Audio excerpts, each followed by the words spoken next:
ایک دفعہ کا ذکر ہے کہ ایک چھوٹے سے گاؤں میں علی نام کا ایک لڑکا رہتا تھا۔ علی بہت ذہین اور حوصلہ مند تھا، لیکن اس میں ایک خامی تھی کہ وہ ہر کام جلدی میں کرتا تھا اور سوچ سمجھ کر فیصلہ نہیں کرتا تھا۔ اس کی وجہ سے اسے اکثر مشکلات کا سامنا کرنا پڑتا تھا۔ ایک دن علی کو اپنے نانا جان سے ملنے کے لیے پڑوسی گاؤں جانا تھا۔ راستے میں ایک چھوٹی سی ندی پڑتی تھی جس پر کوئی پل نہیں تھا۔ ندی کا پانی زیادہ گہرا نہیں تھا، لیکن اس میں پتھر اور پھسلنے والی کائی تھی۔ علی نے ندی کو دیکھا اور سوچا یہ تو آسان ہے، میں فوراً پار کر لوں گا۔ اس نے دائیں بائیں دیکھے بغیر یہ سوچے کہ کہاں قدم رکھنا ہے، ندی میں اتر گیا۔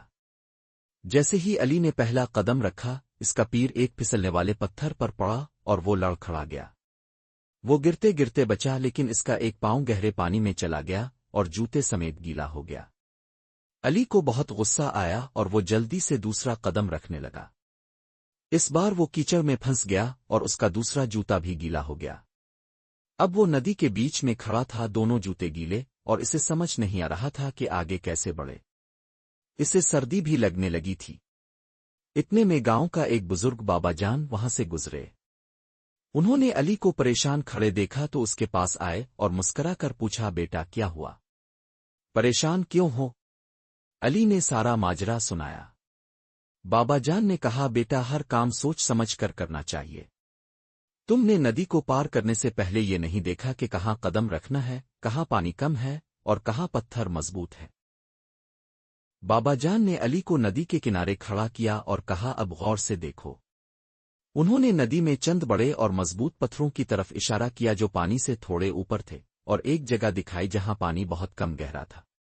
دیکھو، اگر تم ان پتھروں پر قدم رکھتے اس کم گہری جگہ سے گزرتے تو تمہارے جوتے گیلے نہ ہوتے اور تم آسانی سے پار کر لیتے۔ علی نے بابا جان کی بات پر غور کیا اور شرمندہ ہوا۔ اس نے دوبارہ ندی کو غور سے دیکھا اور اس بار اس نے بابا جان کے بتائے ہوئے طریقے پر عمل کیا۔ اس نے احتیاط سے قدم رکھے، مضبوط پتھروں کا انتخاب کیا اور کم گہری جگہ سے گزرا۔ اس بار وہ بغیر کسی مشکل کے ندی پار کر گیا۔ علی نے بابا جان کا شکریہ ادا کیا اور اس دن اس نے ایک بہت اہم سبق سیکھا۔ اس کے بعد سے علی نے ہر کام کرنے سے پہلے خوب سوچنا شروع کیا، چاہے وہ کتنا ہی چھوٹا کیوں نہ ہو۔ اس نے سمجھ لیا کہ جلدی میں کیا گیا کام اکثر نقصان دیتا ہے اور سوچ سمجھ کر کیا گیا کام ہمیشہ کامیابی کی طرف لے جاتا ہے۔ ہر کام سوچ سمجھ کر کرنا چاہیے تاکہ نقصان سے بچا جا سکے اور کامیابی حاصل کی جا سکے۔